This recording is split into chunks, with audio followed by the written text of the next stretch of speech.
Hello students, welcome to magnet brains. मैं Rupali Verma. Magnet brains आपको 100% free education देता आया है और आगे भी देता रहेगा।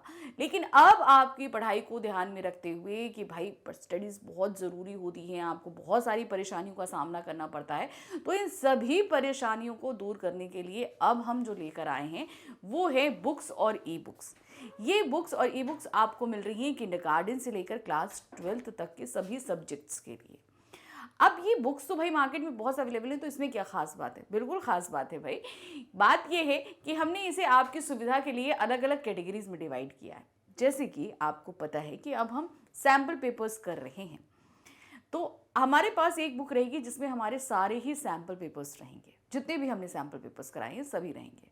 फिर उसके बाद हमारे पास में एक बुक हमारी रहेगी, हमने एनसीईआरटी सोल्यूशन किए थे तो एक बुक हमारे पास एनसीईआरटी सोल्यूशन की बुक रहेगी। देखिए इस तरीके से सैम्पल पेपर सोल्यूशन बुक, ठीक है। अभी हम previous year question paper book करेंगे, वो हमारे पास में रहेगी। फिर है एनसीईआरटी सोल्यूशन बुक। इस तरीके से अलग अलग कैटेगरी की बुक हमारे पास में रेडी है। तो इन्हें प्राप्त करने के लिए नीचे डिस्क्रिप्शन बॉक्स में एक लिंक दिया गया है, उसे आप जब क्लिक करेंगे तो उसमें एक फॉर्म है, उस फॉर्म को फिल करिए। फिल करके सबमिट करेंगे तो हमारा एक टीम मेंबर जल्द ही आपसे कॉन्टेक्ट करेगा इन बुक्स के लिए। तो बस इतने आसान तरीके से आप बुक प्राप्त कर सकते हैं और अपनी पढ़ाई को और भी ज़्यादा आसान बना सकते हैं। तो जल्द से जल्द इन बुक्स को लेना शुरू कीजिए। तो आ जाते हैं आज के वीडियो पे। आज का जैसा हमारा वीडियो आपने देखा, ये है क्लास 12th हिंदी कोर का magnet brain sample paper solution for board examination paper number 6। तो अभी तक हम 5 कर चुके हैं, आज हम 6 कर रहे हैं। बार बार मैं बोलती हूँ कि आपको ये सैम्पल पेपर सॉल्व करना बहुत ज़रूरी है। ये नहीं कि आपने इनको वर्बली सॉल्व कर लिया, इन्हें बाकायदा आप लिख कर सॉल्व करिए। इससे बहुत फ़ायदे होंगे, आपकी स्पीड बढ़ेगी, आपकी मिस्टेक्स जो हैं वो अलग हो जाएंगी, आपको हर एक चीज़ का फॉर्मेट अच्छे से समझ में आ जाएगा, आप पेपर के जो भी पैटर्न है उससे अच्छे से हैबिचुअल हो जाएंगे, आपको बहुत ज़्यादा मतलब आपका रिवीजन हो जाएगा सारा। तो इसलिए इन सभी सैम्पल पेपर्स को प्लीज़ लिख कर आप सॉल्व करिएगा, ठीक है। तो चलिए शुरू करते हैं। पेपर नंबर 6 हमारा जो है सैम्पल पेपर का 6। तो इसमें आपको सबसे पहले जो दिया गया है वो है कुछ निर्देश। ध्यान से देखेंगे। निर्धारित समय 3 घंटे का हमारे पास में रहेगा, पूर्णांक है 80। फिर आते हैं, इस प्रश्न पत्र के 2 खंड हैं, आ और बा, और कुल 13 प्रश्न हैं। पूरे जो 13 प्रश्न हैं उन्हें 2 खंडों में विभक्त किया गया है। खंड आ में 45 वस्तुपरक प्रश्न पूछे गए हैं, जिनमें से केवल 40 प्रश्नों के उत्तर देने हैं। तो ध्यान रखिए 45 क्वेश्चन खंड आ में पूछे गए हैं, लेकिन 40 क्वेश्चंस देने हैं। तो ये आपके पास ऑप्शंस रहेंगे, उन्हीं के अकॉर्डिंग आपको काम करना है। खंड बा में वर्णनात्मक प्रश्न पूछे गए हैं, प्रश्नों के उचित आंतरिक विकल्प दिए हैं। तो खंड जो बा हमारे पास रहेगा उसमें टोटल सब्जेक्टिव है, यानी कि हर एक चीज़ का आपको डिटेल में आंसर देना है। फिर आते हैं, प्रश्नों के उत्तर दिए गए निर्देशों का पालन करते हुए दीजिए। तो जितने भी प्रश्न आपको देंगे उनमें निर्देश दिए गए हैं, उनको आप पालन करेंगे और उत्तर देंगे। दोनों खंडे के प्रश्नों के उत्तर देना जरूरी है। तो जितने भी हैं 13 प्रश्न, इन 13 ही प्रश्नों के उत्तर आपको देने हैं। यथासंभव दोनों खंडों के प्रश्नों के उत्तर क्रमशः दीजिए। तो मतलब आपको सीक्वेंस में सारे आंसर्स देने। ध्यान रखिए, क्वेश्चन नंबर 1 2 3 4 5 6 7, तो पूरे ऐसे ही 1 से लेकर 13 तक आप सीक्वेंस में काम करेंगे। ये नहीं कि आपने पहले 13 क्वेश्चन कर दिया, फिर आपने 10 कर दिया, फिर आपने 9 कर दिया, फिर 2 कर दिया, फिर 1 कर दिया। ऐसे नहीं करना है, सीक्वेंस में आपको काम करना है। तो अब आते हैं सबसे पहले खंड आ। खंड आ में हमारे पास अपठित गद्यांश दिया गया है। इस गद्यांश को हमें ध्यानपूर्वक पढ़ना है। इस पे 10 प्रश्न दिए गए हैं, 10 प्रश्नों के उत्तर हमको देने हैं। ये है हमारा 10 मार्क्स का क्वेश्चन रहेगा। तो क्या है, निम्नलिखित गद्यांश को ध्यानपूर्वक पढ़कर सर्वाधिक उपयुक्त उत्तर वाले विकल्पों को चुनिए। तो बहुत सारी क्वेरीज या बहुत सारे कमेंट्स हमारे पास में आते हैं कि अपठित गद्यांश या काव्यांश को हम किस तरीके से करें। इसका कोई श्योर शॉर्ट फॉर्मूला नहीं होता है। ये सबसे ज़्यादा बेस जो रहता है वो है आपके कॉन्सेंट्रेशन एंड प्रैक्टिस। जितना कॉन्सेंट्रेशन के साथ आप गद्यांश या काव्यांश को पढ़ेंगे, समझेंगे, उतने इजी वे से आप आंसर दे पाएंगे। और जितनी आप इसकी प्रैक्टिस करेंगे रीडिंग और सॉल्व करने की, उतने अच्छे से आप जो है इन सभी को क्वेश्चन पेपर में कर पाएंगे। तो इसका सिर्फ यही है, कॉन्सेंट्रेशन एंड प्रैक्टिस, बस। ठीक है, तो शुरू करते हैं आज का हमारा गद्यांश। कहा जाता है, जाति न पूछो साधु की, पूछ लीजिए ज्ञान। कहने का तात्पर्य यह है कि प्रत्येक व्यक्ति की पहचान उसके ज्ञान से होनी चाहिए, यानी कि उसके नॉलेज से होनी चाहिए। किसी अन्य आधार पर नहीं, कि मतलब रूप, रंग, कद, काठी को लेकर उस व्यक्ति की पहचान नहीं होनी चाहिए। किंतु जाति आधारित व्यवस्था में एक व्यक्ति को दूसरे व्यक्ति से भिन्न बता दिया है। अब हमारा जो समाज है वो जाति आधारित है, तो यहाँ पर जो है उच्च जाति के लोग हैं, निम्न जाति के लोग हैं मध्यम जाति के लोग हैं, तो इन सभी को इन जातियों के आधार पर भिन्न भिन्न बना दिया गया है।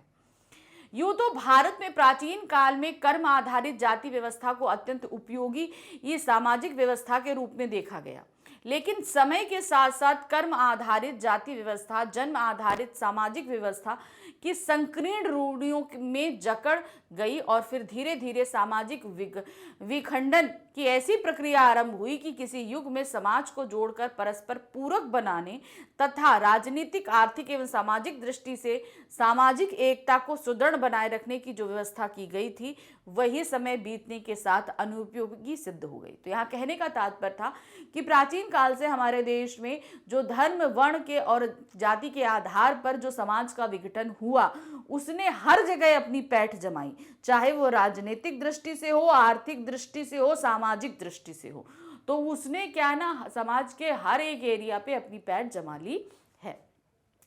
कुछ ऐसी कुरीतियां एवं कुप्रथाओं ने जन्म लिया जो समाज द्वारा खींची गई लक्ष्मण रेखाओं के कारण पनपी थी।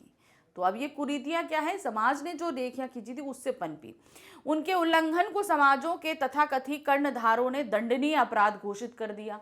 फिर जो समाज के ठेकेदार थे यानी कि उच्च वर्ग वाले थे, उन्होंने बोला कि अगर इन रूढ़ियों का पालन नहीं किया गया तो ये क्या होगा, जिसने पालन नहीं किया उसने क्या किया है, बहुत बड़ा अपराध किया है, ये साबित कर दिया गया। सामाजिक बहिष्कार का दंड विधान था कि अगर किसी ने ये रूढ़ी का पालन नहीं किया तो उसे समाज से बहिष्कार कर दिया जाएगा, यानी कि समाज से बाहर निकाल दिया जाएगा। समाज से बहिष्कृत होने का भय मुस्लिम को हिंदू से तथा हिंदू को मुस्लिम से या फिर एक जाति के सदस्य को किसी अन्य जाति के सदस्यों में से प्रेम विवाह करने से रोकता है। तो ये देखिए, एक दूसरी जाति से संबंध बनाने से रोका क्योंकि समाज से बहिष्कार कर दिया जाएगा। संभवतः मानव के स्तरीयकरण दो भिन्न दिशाओं से विकसित हुआ, हालांकि दोनों एक दूसरे में बहुत हद तक समा भी गए हैं। इस प्रकार स्तरीकरणों को क्रमशः वंशागत या जातिगत या स्तरीकरण और सामाजिक गैर जातीय स्तरीकरण कहते हैं। तो यहाँ पर क्या बताया कि जब यहाँ पर समाज के आधार पर, मतलब समाज में जाति के आधार पर जब ये ऊंच नीच किया गया, जाति धर्म के आधार पर, मतलब धर्म के आधार पर पहले विभाग किया, फिर एक ही जब एक धर्म में अलग अलग जातियां बना दी, तो अब यहाँ पर क्या हुआ कि जब आपने अलग अलग जाति बता दी और अलग अलग जाति के लोगों को अलग अलग फैसले, तो यहाँ पर स्तरीयकरण हो गया ना, इस स्तर के लोगों को इतनी सुविधा मिलेगी, इस स्तर के लोगों को इतनी सुविधा मिलेगी, इस स्तर के लोगों को, तो हर स्तर को अलग अलग कैटेगरी में बांटने पे उसमें क्या किया इन्होंने, अलग अलग सुविधाएं और अलग अलग मान्यताएं, अलग अलग रूढ़ियां हो गई, जिससे क्या हुआ, समाज का स्तरीकरण हो गया।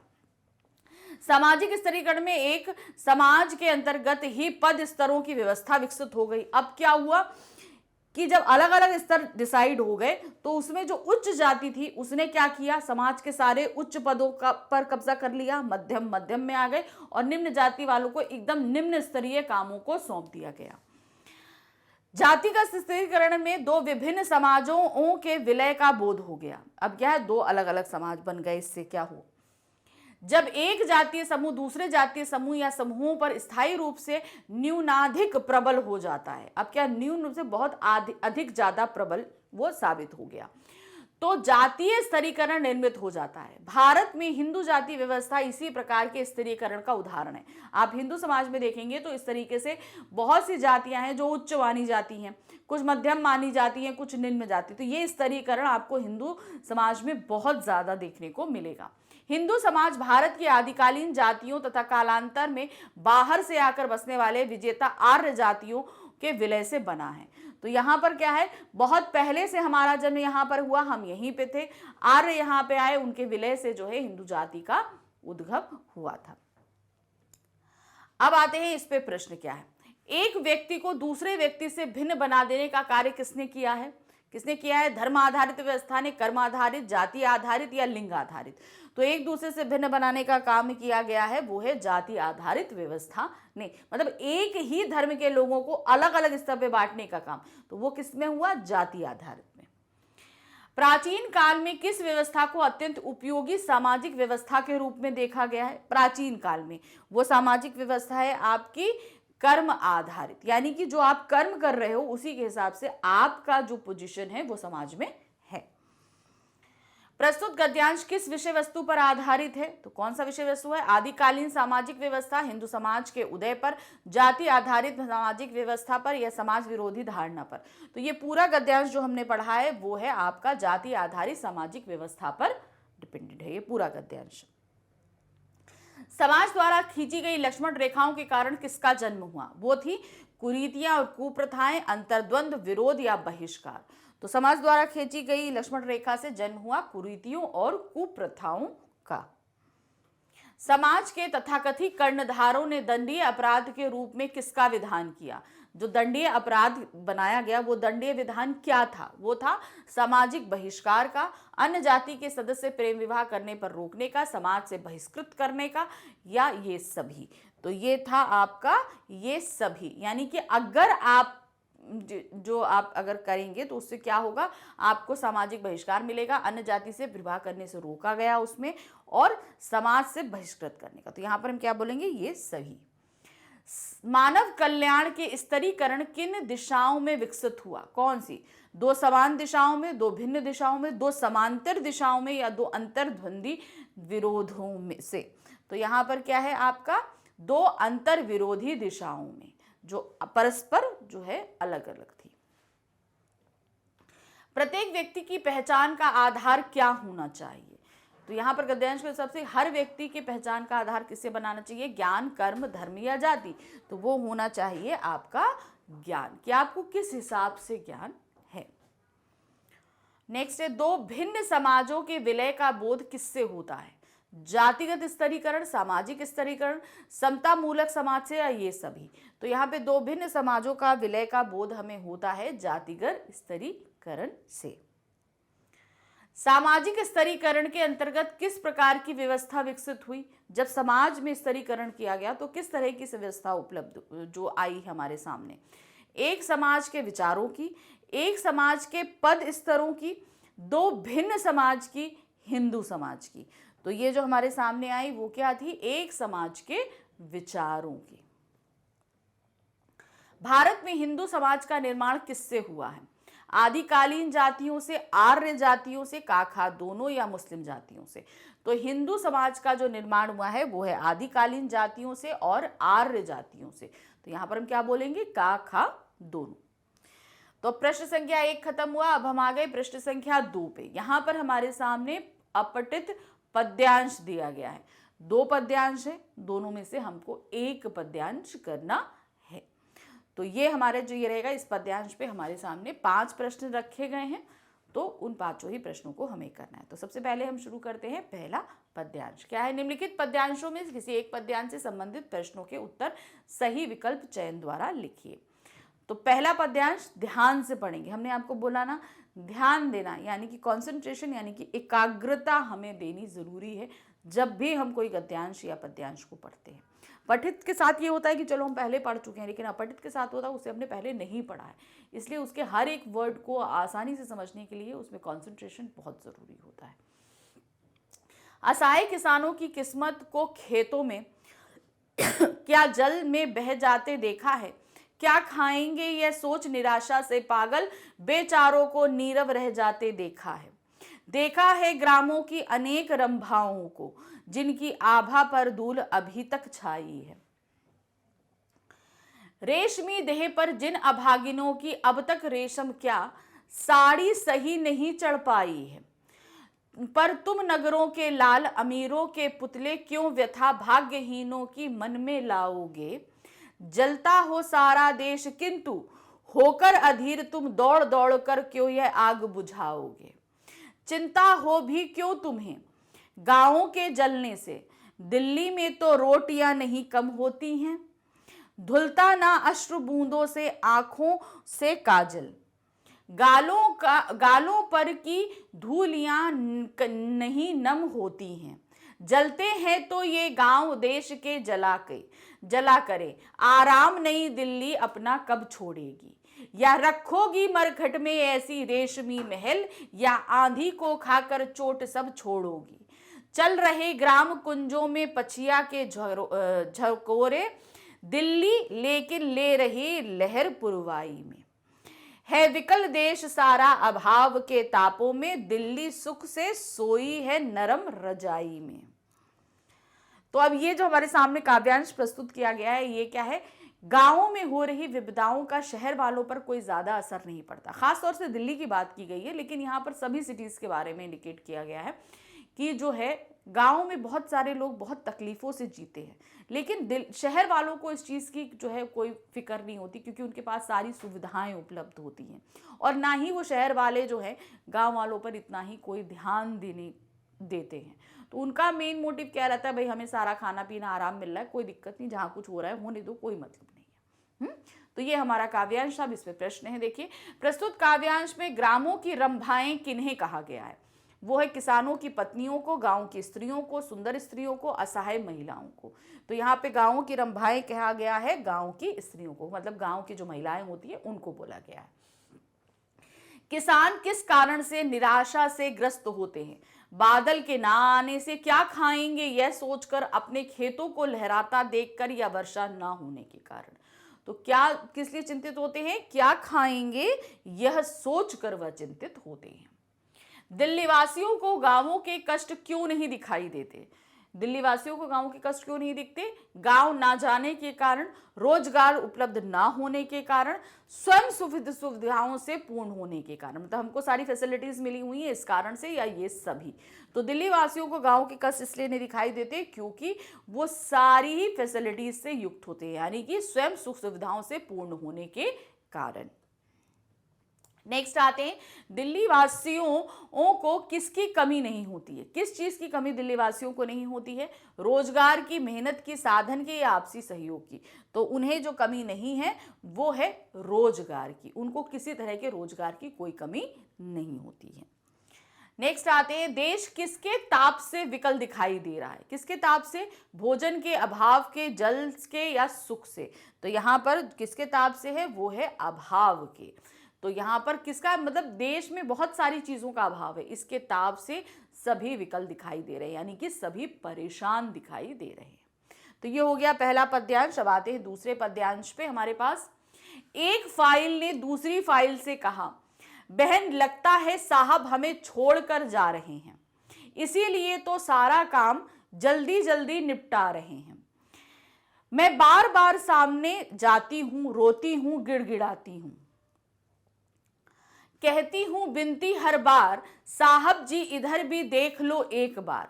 पर साहब हैं कि कभी मुझे नीचे पटक देते हैं, कभी पीछे सरका देते हैं, और कभी कभी तो फाइलों के ढेर के नीचे दबा देते हैं। अधिकारी बार बार अंदर झांक जाता है, डरते डरते पूछ जाता है, साहब कहाँ गए? हस्ताक्षर हो गए? दूसरी फाइल ने उसे प्यार से समझाया, जीवन का नया फलसफा सिखाया। बहन हम यूं ही रोते हैं, बेकार गिड़गिड़ाते हैं, लोग आते हैं जाते हैं, हस्ताक्षर कहाँ रुकते हैं, हो ही जाते हैं, पर कुछ बातें ऐसी होती हैं जो दिखाई नहीं देती, और कुछ आवाजें सुनाई नहीं देती।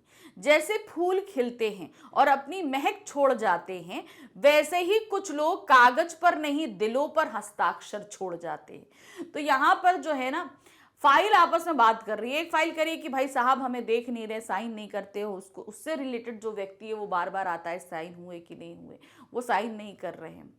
तो यहाँ पर इनडायरेक्टली जो है ना भ्रष्टाचार के बारे में बात करी जा रही है कि भाई फाइल पे साइन करने के लिए साहब कुछ लेना चाहते हैं, इसीलिए लास्ट लाइन में बोला है कि कुछ लोग जो है वो दिलों पर हस्ताक्षर छोड़ जाते हैं, अर्थात कुछ लोग ऐसे काम करते हैं कि उनको कुछ चाहिए नहीं होता, बस उनका जो कार्य है उसको कंप्लीट करते हैं। तो अब इसमें प्रश्न देखिए क्या है, फाइल द्वारा विनती करने पर साहब ने क्या प्रतिक्रिया व्यक्त की? फाइल को ध्यान से देखा, फाइल पर हस्ताक्षर किए, फाइल को नीचे पटक दिया, फाइल को ध्यान से पढ़ा। तो क्या हुआ था? सही ऑप्शन वो था, फाइल को नीचे पटक दिया था। फिर नेक्स्ट है, अधिकारी बार बार अंदर क्यों झांक रहा था? डर के कारण, फाइल पर हस्ताक्षर करवाने के लिए, साहब को देखने के लिए, फाइल की स्थिति देखने के लिए। तो क्यों झांक रहा था? वो था फाइल पर हस्ताक्षर करवाने के लिए, किसी तरीके से कोई अपनी फाइल पर वो साइन कर दे। साहब के जल्दी जल्दी काम निपटाने का क्या कारण है? वो जल्दी जल्दी क्यों काम निपटा रहे हैं? काम समाप्त करना है, ऑफिस से जल्दी चले जाना है, घर जल्दी ना जाना है, या अधिकारी से मिलना है? तो सही कारण क्या है? ऑफिस से जल्दी चले जाना है, वो जल्दी जाना चाहते हैं। दूसरी फाइल ने पहली फाइल को क्या समझाया? जो दूसरी फाइल थी उसने पहली फाइल को वो क्या समझा रही थी?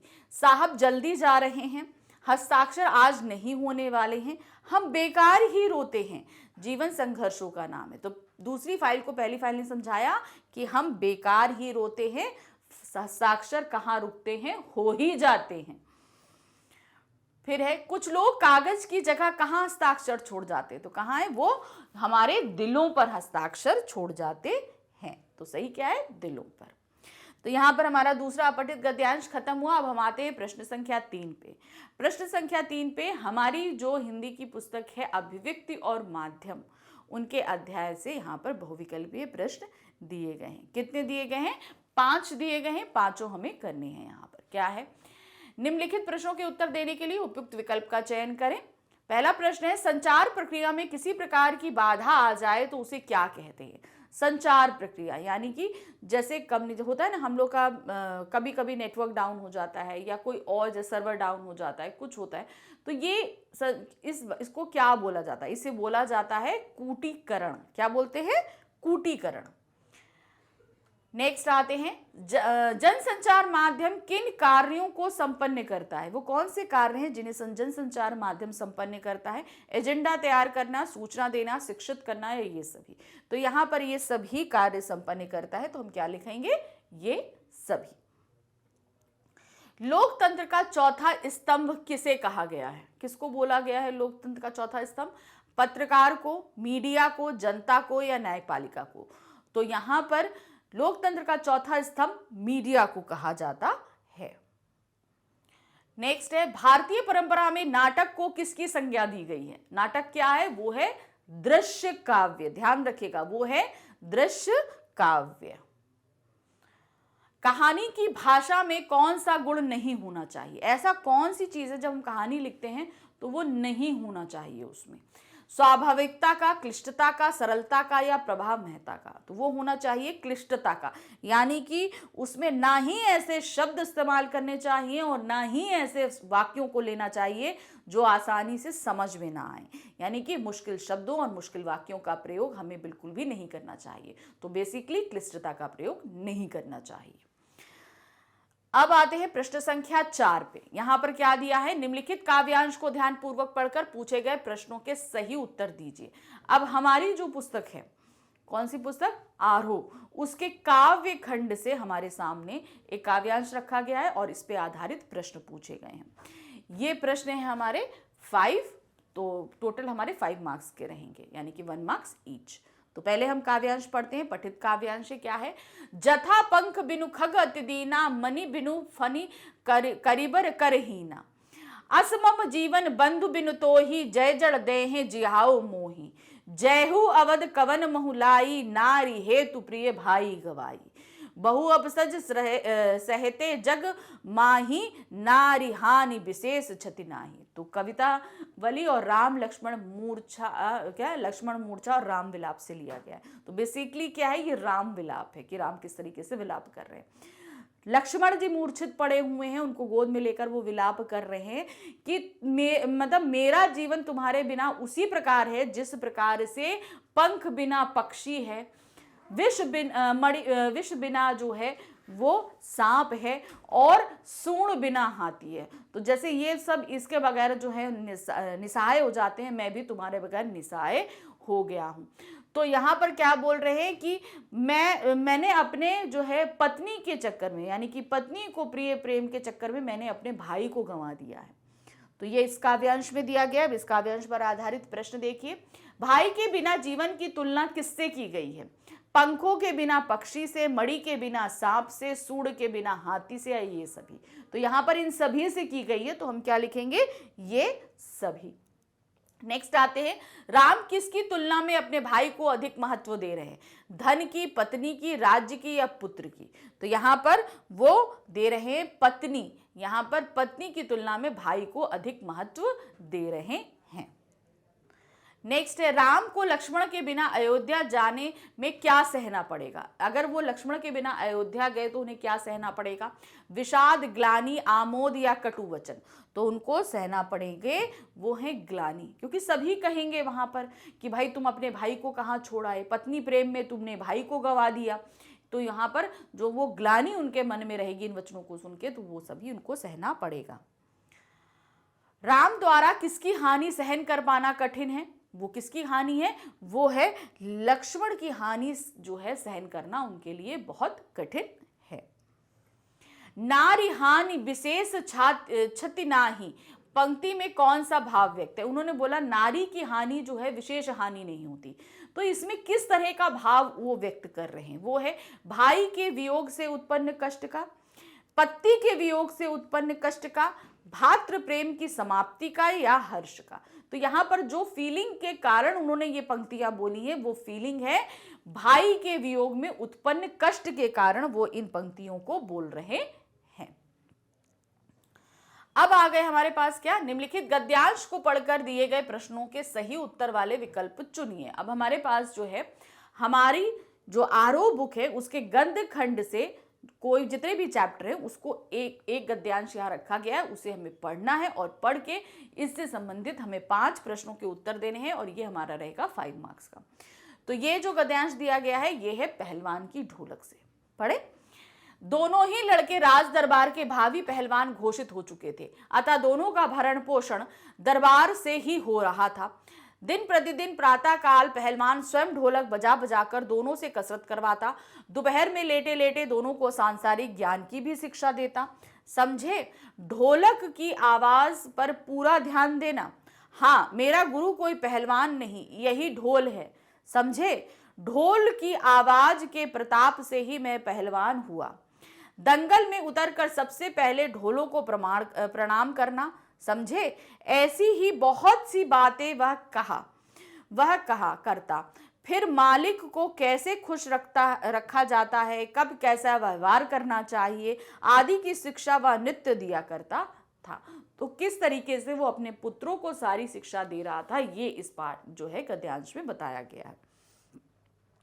अब इस पर आधारित प्रश्न है, राज दरबार का भावी पहलवान किसे घोषित किया जा चुका था? वो था लुटन के दोनों ही लड़कों को। तो यहाँ घा वाला हमारा ऑप्शन सही है। नेक्स्ट आते हैं, पहलवान के बेटों का भरण पोषण राज दरबार में होने का क्या कारण था? अब जो उसके पहलवान के दोनों पुत्र थे उनका भरण पोषण दरबार से हो रहा था। क्यों हो रहा था, क्या कारण था? उसके पिता का दरबारी पहलवान होना, जनता की इच्छा शक्ति, राज्य के उच्च अधिकारी का पुत्र होना या राजा का विशेष लगाव। तो इसका कारण था उनके पिता का दरबारी पहलवान होना, इसलिए उनके परिवार की जिम्मेदारी भी राज परिवार की ही हो जाती है। नेक्स्ट आते हैं, पहलवान अपने बेटों को क्या शिक्षा देता था? पहलवानी की, स्वामी भक्ति की, ढोलक की, सम्मान की। तो हमने यहाँ पर देखा था इन सभी की देता है, तो हम यहाँ लगाएंगे ये सभी। नंबर 4 है, राजा साहब ने पहलवान को दरबार में किस कारण से रखा था? अब राजा साहब ने किस लिए उनको पहलवान को रखा था? शेर के बच्चे चांद सिंह को धूल चटाने के कारण, उसके ढोलक बजाने के ढंग से प्रभावित होने के कारण, लोगों द्वारा आग्रह करने के कारण, अपने सैनिकों की पहलवानी सिखाने के कारण।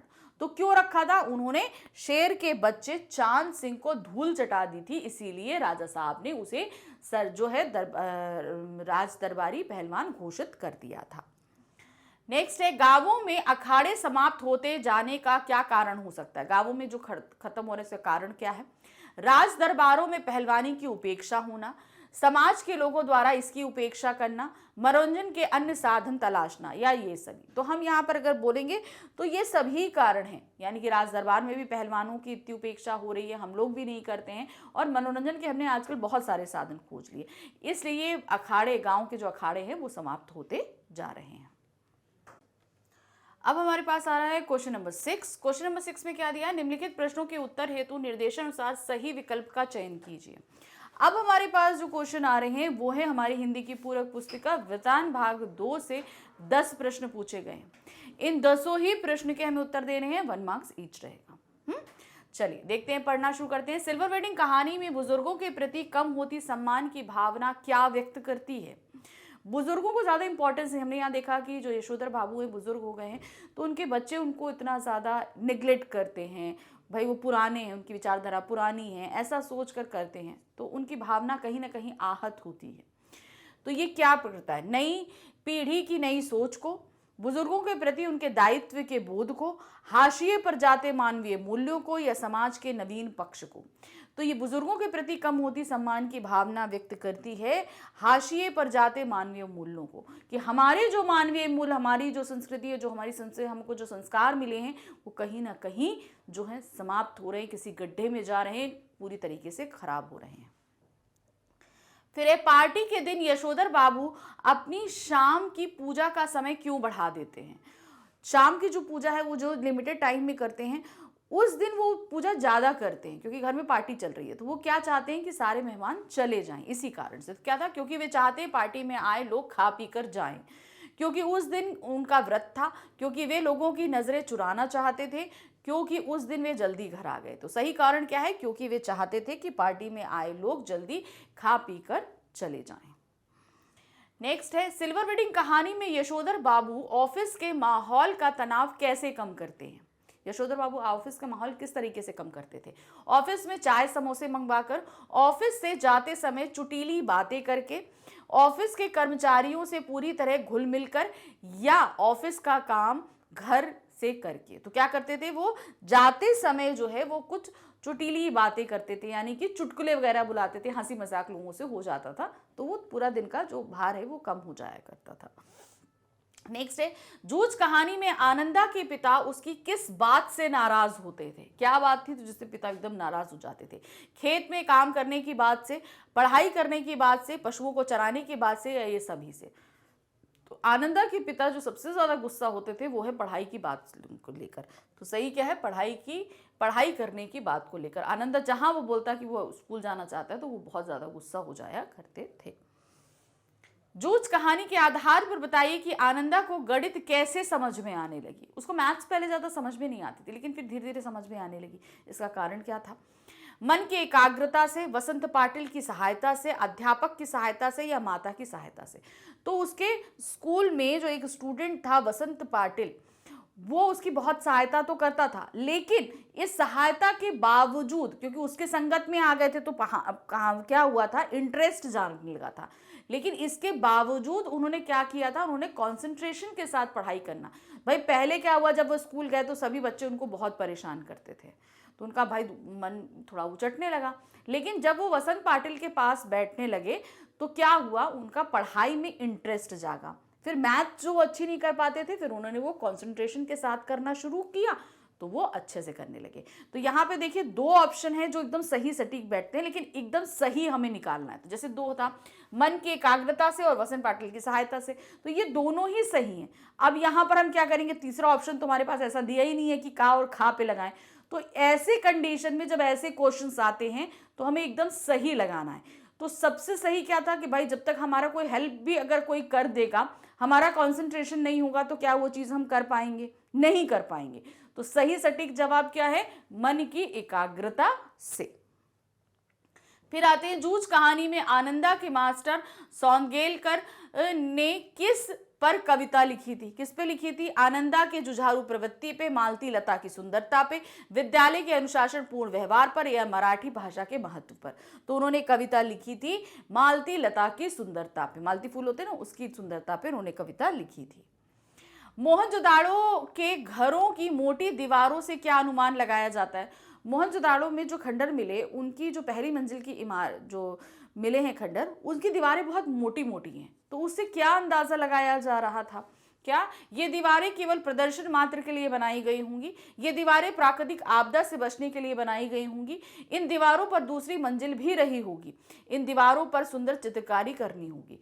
तो इन मोटी दीवारों से ये चीज का पता लगाया जा रहा था कि जरूर इसके ऊपर दूसरी मंजिल रही होगी। तो इन दीवारों पर दूसरी मंजिल रही, क्योंकि भाई ऊपर दूसरी मंजिल बनाने के नीचे बेस मजबूत होना जरूरी ना, तो नीचे मोटी दीवारें, फिर उसी के ऊपर जो है दूसरी मंजिल खड़ी की गई होगी।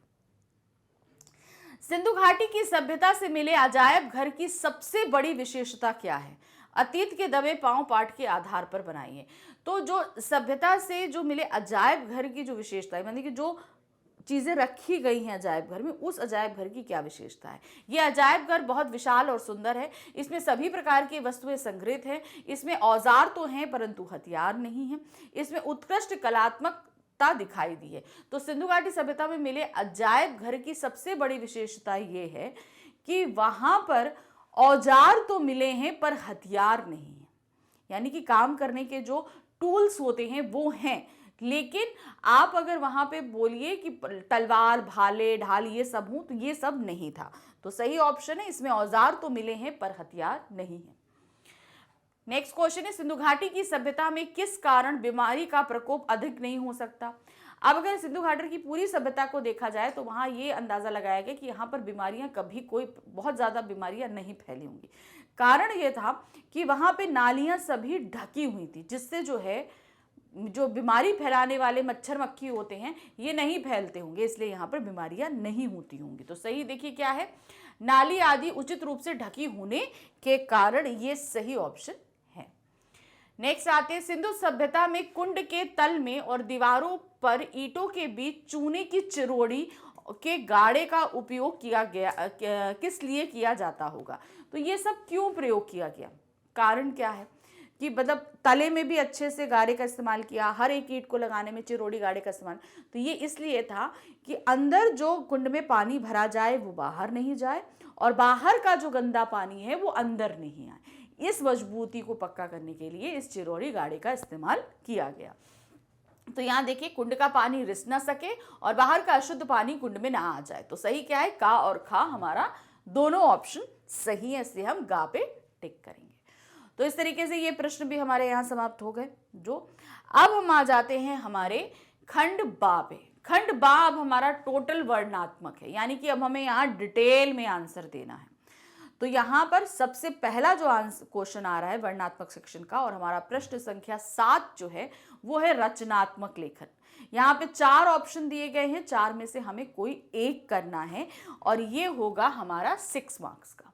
तो क्या है, दिए गए 4 अप्रत्याशित विषयों में से किसी एक विषय पर लगभग 120 शब्दों में रचनात्मक लेख लिखिए। अब यहाँ पर याद रखिए वर्ड लिमिट 120 वर्ड्स, बार बार बोलती हूँ, क्वेश्चंस आंसर्स हो चाहे लेख हो, हर जगह वर्ड लिमिट दी रहती है, उसको आपको बहुत ध्यान रखना है ना। तो ये है 120 वर्ड्स। 4 ऑप्शन क्या है, नए स्कूल में मेरा पहला दिन, दूसरा है मोबाइल फोन और विद्यार्थी, तीसरा है पुस्तकालय के लाभ, और चौथा है स्वास्थ्य और व्यायाम। तो ये 4 ऑप्शन हमारे सामने दिए गए हैं, इन चारों ऑप्शन को हम यहां पर करेंगे, लेकिन आपको क्या है, कोई एक लेना है। तो पहला है, जो भी आप ऑप्ट करोगे, 4 में से जो भी आप ऑप्शन ले रहे हैं उसमें से आप उसका मिडिल टॉप हेडिंग डाल देंगे, ताकि एग्जामिनर को क्लियर हो जाए कि आपने किसको जो है ऑप्ट किया, कौन सा ऑप्शन आप ले रहे हो।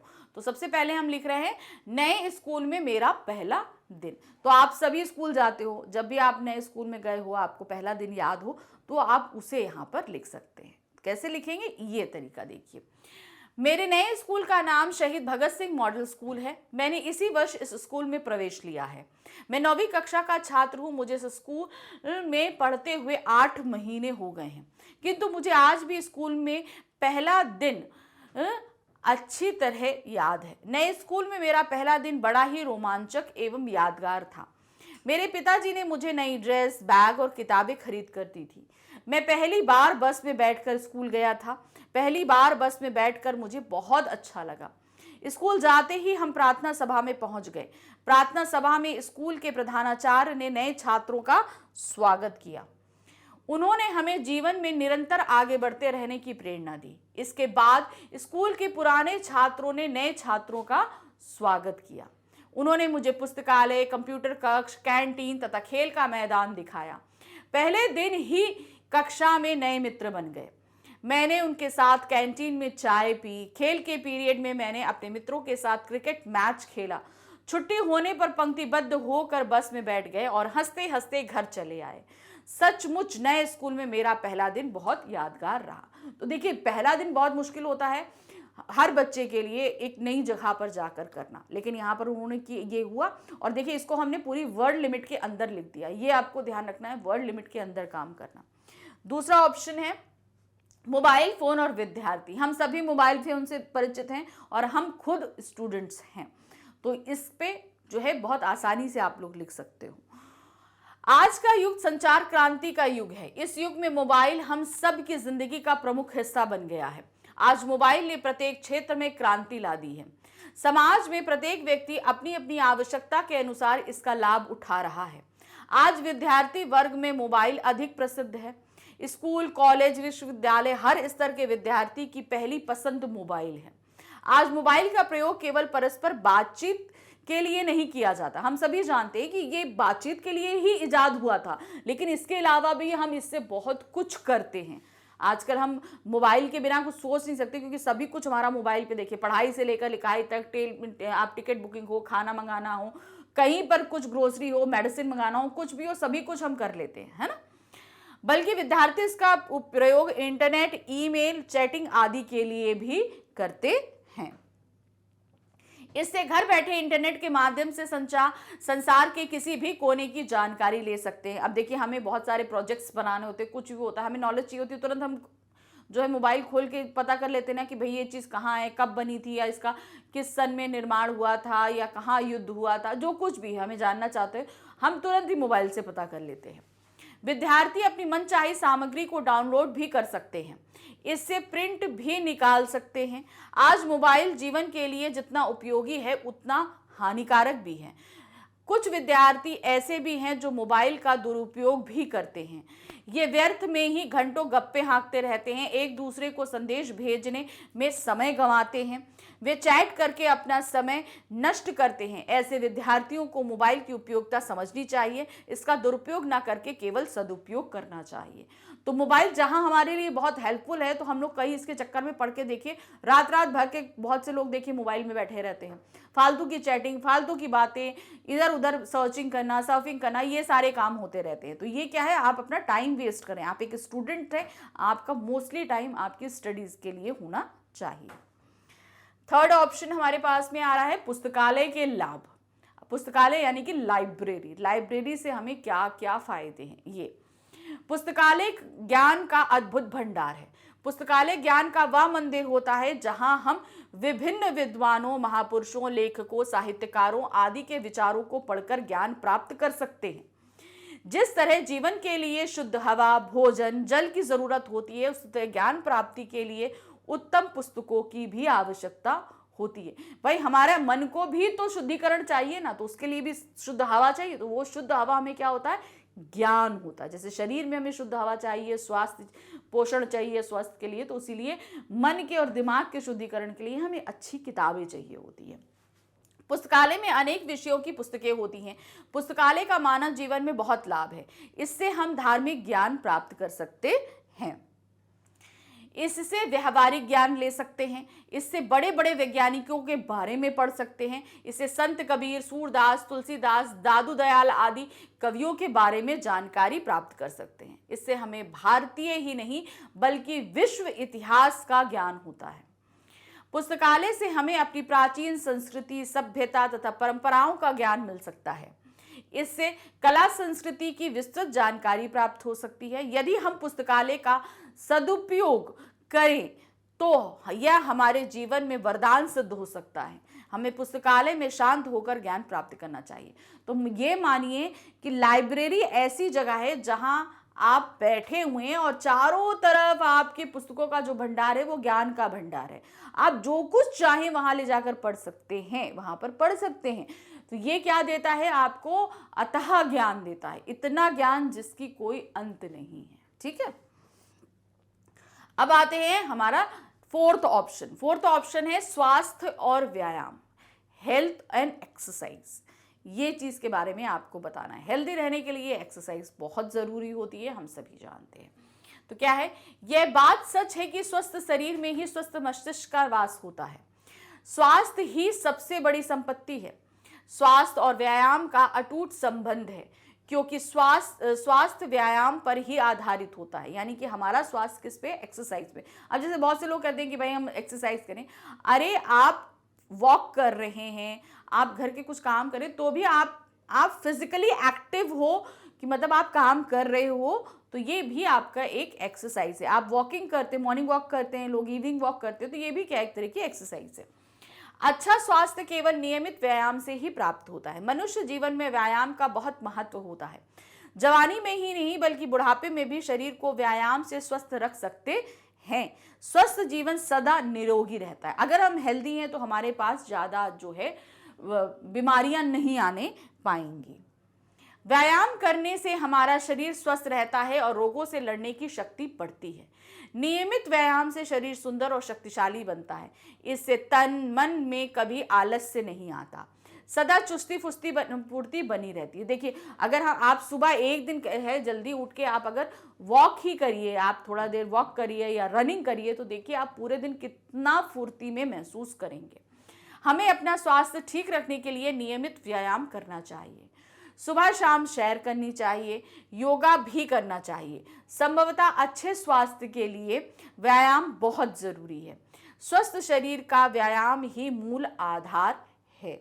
स्वस्थ तन में ही स्वस्थ मन निवास करता है। जब आप हेल्दी रहोगे, अच्छे रहोगे, तो आपका मन भी अच्छा रहेगा, आपका पढ़ाई में मन लगेगा, आप जो भी एक्टिविटी करेंगे आपका उसमें मन लगेगा। तो यहाँ पर आपको अगर हेल्दी रहना है तो एक्टिव रहना है, एक्सरसाइज करनी है, बहुत ज़रूरी है, क्योंकि स्वस्थ तन में ही स्वस्थ मन निवास करता है।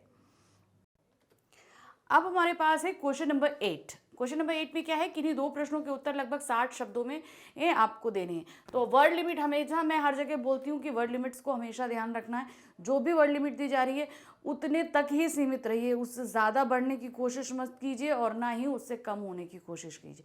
लेकिन इसका मतलब ये नहीं कि 60 है तो 60 ही रहेंगे, आप उसका 55 to 60 हो सकता है, 60 to 65 हो सकता है। तो मतलब 55 से लेकर 65 तक का मार्जिन आपके पास में रहता है, आप ऊपर नीचे कर सकते हैं। लेकिन अब ये सोचिए कि 60 मार्क्स का है, 60 वर्ड्स का है और आप उसे 100 वर्ड्स तक ले जाओ, नहीं, इस चीज़ का आपको ध्यान रखना है। तो क्वेश्चन नंबर 8 में जो हमारे पास क्वेश्चन आ रहे हैं, जिसमें आपको सिर्फ 2 प्रश्न करने हैं, यानी कि 3 प्रश्न दिए गए हैं, 2 करने हैं। ये हमारी पुस्तक अभिव्यक्ति और माध्यम से पूछे गए प्रश्न हैं और ये हमारे रहेंगे आपके 3 मार्क्स के। 3 मार्क्स का एक क्वेश्चन रहेगा और यानी कि 2 हुए तो 6 मार्क्स का। तो क्वेश्चन नंबर 8 हो गया हमारा 6 मार्क्स का। तो पहला प्रश्न है, समाचार मुख्य रूप से कितने प्रकार के होते हैं, संक्षेप में चर्चा कीजिए। समाचार, हम सभी न्यूज़ सुनते हैं, पूरे दिन में कई बार सुनते हैं, हर तरह की अलग अलग न्यूज़ होती है। अब इनको हम कितने प्रकारों में बांट सकते हैं, ये देखते हैं। मुख्य रूप से समाचार 4 प्रकार के होते हैं, राष्ट्रीय, अंतर्राष्ट्रीय, प्रादेशिक और स्थानीय। अब ये क्या 4 चीज़ होती है? राष्ट्रीय मतलब हमारे राष्ट्र पूरे देश से संबंधित होती है, अंतर्राष्ट्रीय यानी कि पूरे विश्व से संबंधित होती है, प्रादेशिक यानी कि प्रदेश से संबंधित होती है और स्थानीय यानी कि जिस भी स्थान से हम बिलोंग करते हैं वहाँ से होती है। अब इसको डिटेल में समझते हैं। देखिए, विदेश से प्राप्त होने वाले समाचार अंतर्राष्ट्रीय समाचार कहलाते हैं, जबकि राष्ट्रीय समाचारों का संबंध अपने देश के समाचारों से होता है। तो समझ में आया, अंतर्राष्ट्रीय पूरे विश्व से संबंधित होता है, पूरे विश्व में कहीं की भी न्यूज़ आ सकती है, और राष्ट्रीय हमारे सिर्फ देश से संबंधित रहता है। देश के विभिन्न प्रदेशों से प्राप्त होने वाले समाचारों को प्रादेशिक समाचार की श्रेणी में रखा जाता है। प्रादेशिक, हमारा देश कई प्रदेशों में बटा हुआ है, तो हर स्टेट की जो कहानी रहती है, समाचार रहता है, वो क्या कहलाता है? प्रादेशिक समाचार। फिर आते हैं स्थानीय समाचार में समाचार पत्रों की गतिशीलता बढ़ती है।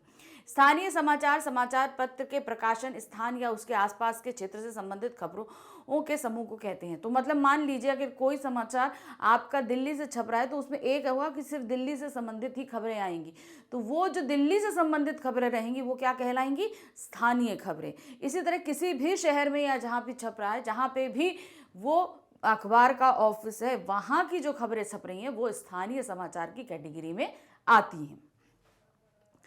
अब आते हैं दूसरा प्रश्न, कहानी में द्वंद्व के महत्व को पर प्रकाश डालिए।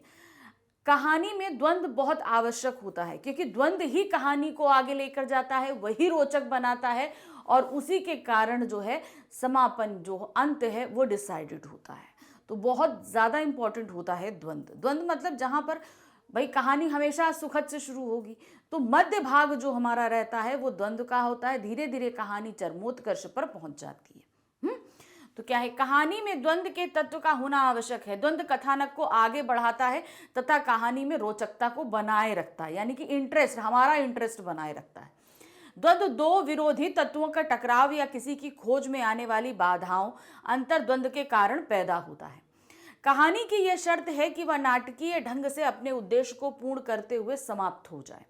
मतलब जो भी द्वंद्व हुआ है उसका समापन नाटकीय ढंग से होकर कहानी के अंत तक हो जाता है। यह द्वंद्व के कारण ही पूर्ण होता है। भाई समापन कैसे होगा, जब तक द्वंद्व नहीं होगा तब तक समापन संभव नहीं है ना।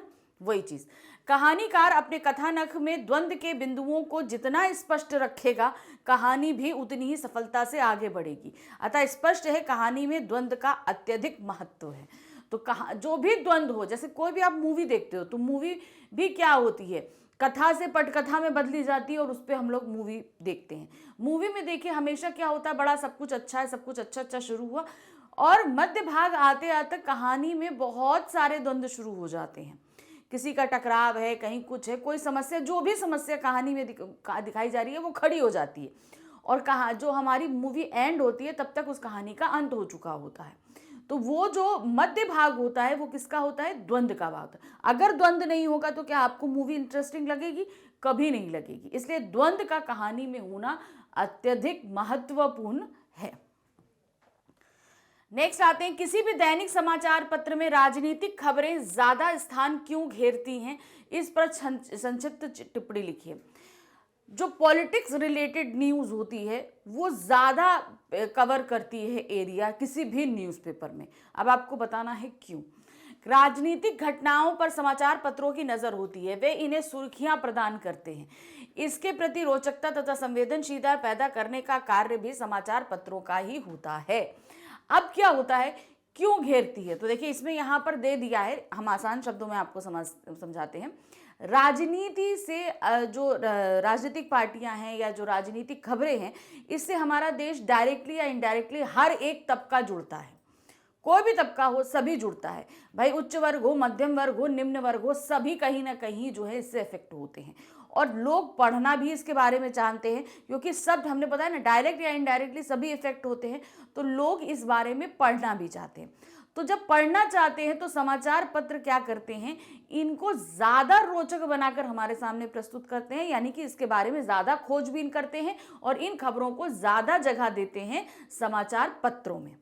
तो इसलिए ये ज़्यादा पढ़ी जाती हैं और ज़्यादा छपी जाती हैं, और जितनी ज़्यादा छपेंगी उतना ज़्यादा समाचार पत्र जो हैं इनको छापते हैं और लोग उनको पढ़ते हैं, तो उनकी भाई बिक्री होती है, उनको फ़ायदा होता है, उनकी पब्लिसिटी होती है, उनकी क्या कहते हैं लोकप्रियता बढ़ती है उस समाचार पत्र की। अथवा अब इन दोनों में से आपको एक करना था। दूसरा क्या है, आमतौर पर ऐसा माना जाता है कि खबरों को बनाते समय जनता की रुचि का ध्यान रखा जाता है। इसके विपरीत जनता की रुचि बनाने बिगाड़ने में भी खबरों का योगदान होता है।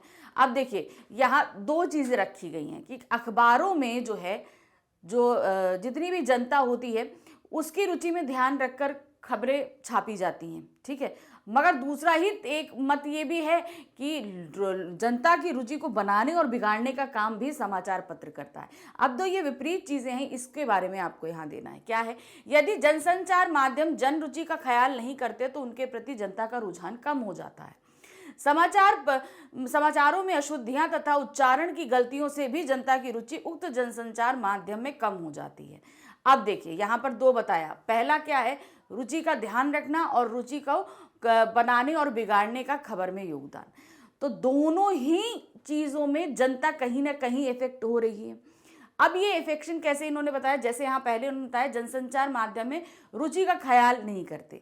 कैसे ख्याल नहीं करते भाई, अगर हम ख्याल नहीं करेंगे तो रुझान कम होगा। यानी कि अगर हमने मान लीजिए पहला वाला है, इसको देखिए, ये पहला प्रश्न है ना, इसको हम यहाँ तक समझा रहे हैं कि खबरों में जनता की रुचि को ध्यान अगर कोई पेपर नहीं रखेगा तो जनता उसको लेगी नहीं, उसको पढ़ेगी नहीं। मान लीजिए ज़्यादातर जो जिस भी एरिया के, मान लीजिए आप कहीं पे भी रहते हैं, आजमगढ़ में या आप बनारस में, अयोध्या में, कहीं पे भी रहते हैं, तो वहाँ पे उस समय क्रेज़, मान लीजिए वर्ल्ड कप चल रहा है, तो लोग ज़्यादा क्या देखना चाहते हैं, वर्ल्ड कप देखना चाहते हैं।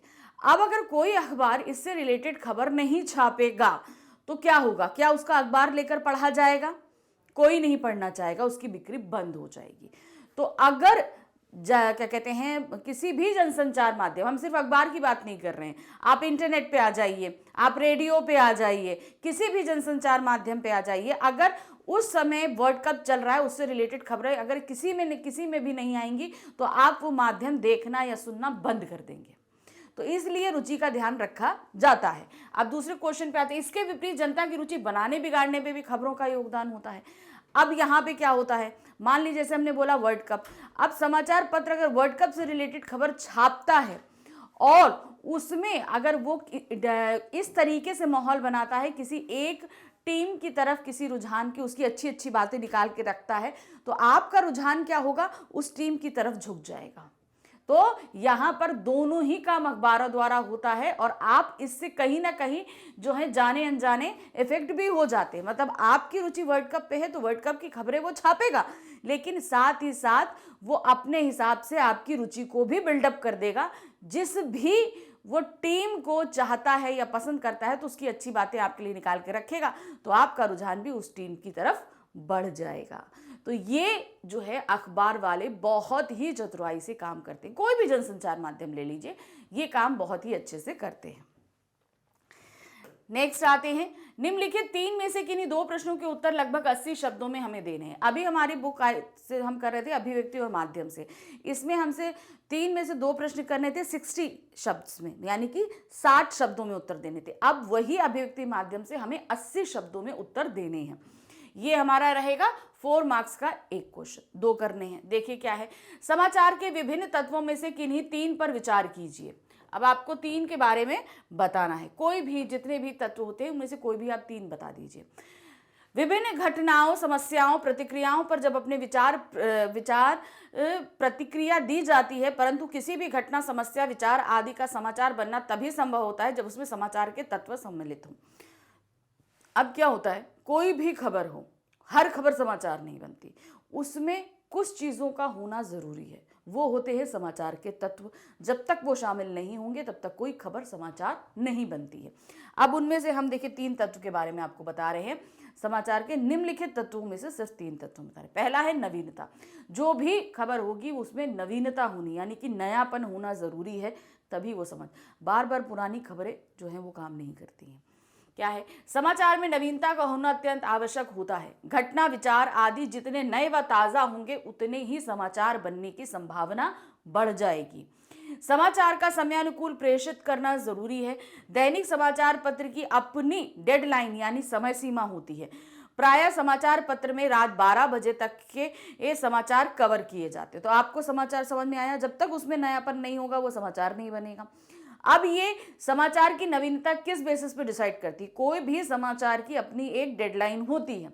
मोस्टली अखबारों की डेडलाइन रात के 12 बजे की होती है। कुछ ऐतिहासिक घटनाओं से संबंधित समाचार भी तैयार किए जाते हैं जो किसी देश के लिए नई जानकारी हो सकते हैं। अतः समाचार में नवीनता का तत्व होना तो आवश्यक है, किंतु नवीनता पर होने पर भी समाचार उपयोगी हो जाते हैं।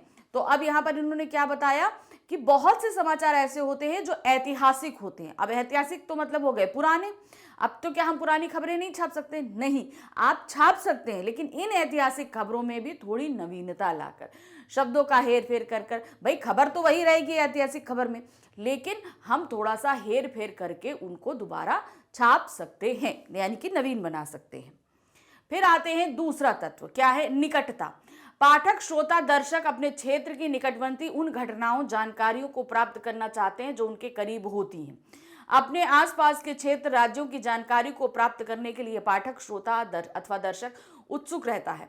अपने निकट की जानकारी उन घटनाओं को हम इसलिए प्राप्त करना चाहते हैं क्योंकि उससे हम सामाजिक, सांस्कृतिक, राजनीतिक रूप से जुड़े होते हैं।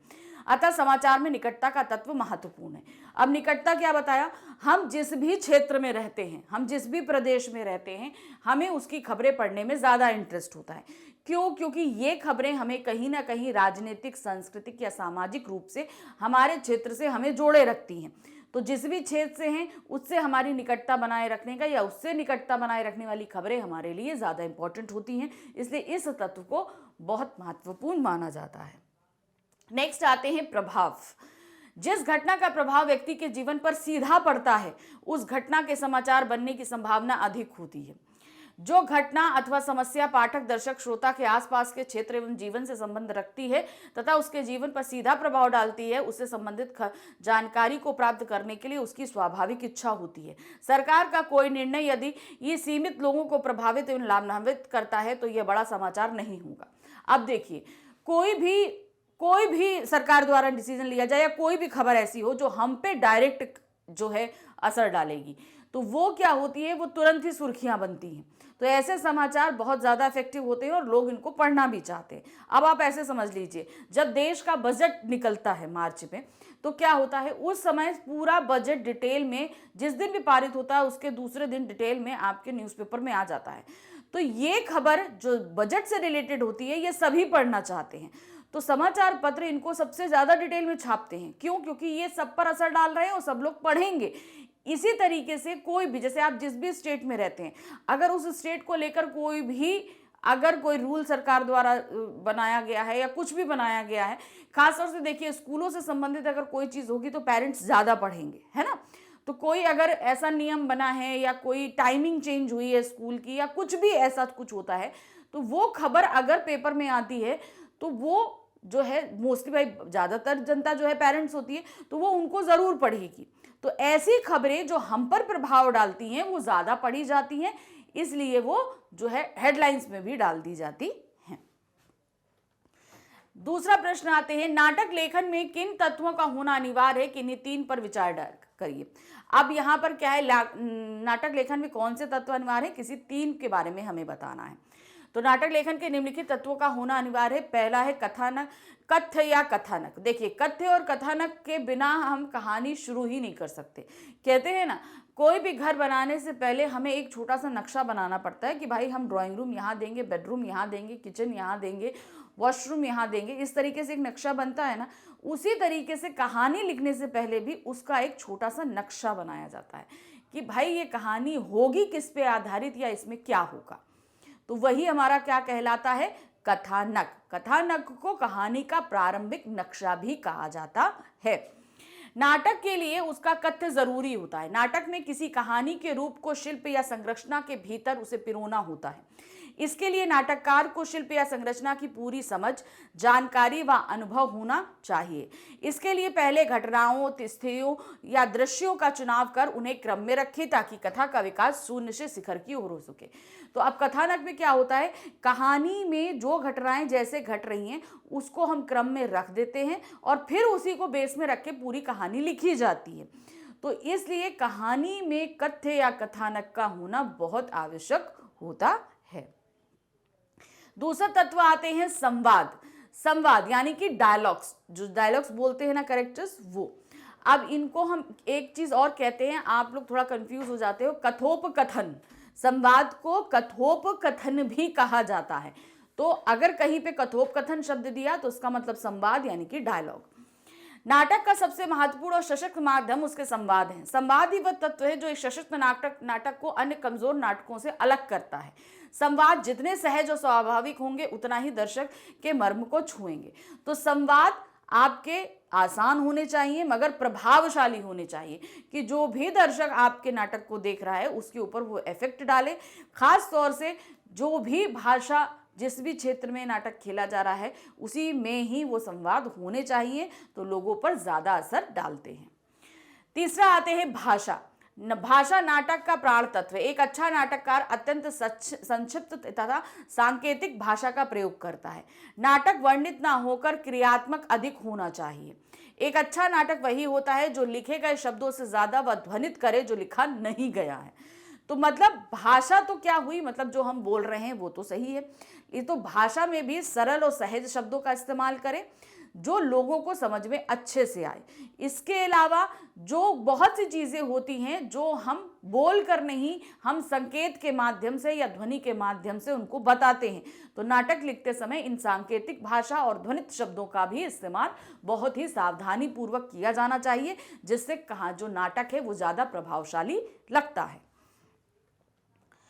अब आते हैं तीसरा, निम्नलिखित पर टिप्पणी कीजिए। अब हमारे पास 3 चीजें दी गई हैं, 3 टॉपिक दिए हैं जिस पे हमें टिप्पणी करनी है, तीनों ही पे ही करनी है, इसमें कोई ऑप्शन नहीं है। क्या है? पहला है फोटो पत्रकारिता, दूसरा है कार्टून कोना और तीसरा है रेखांकन और कार्टोग्राफ।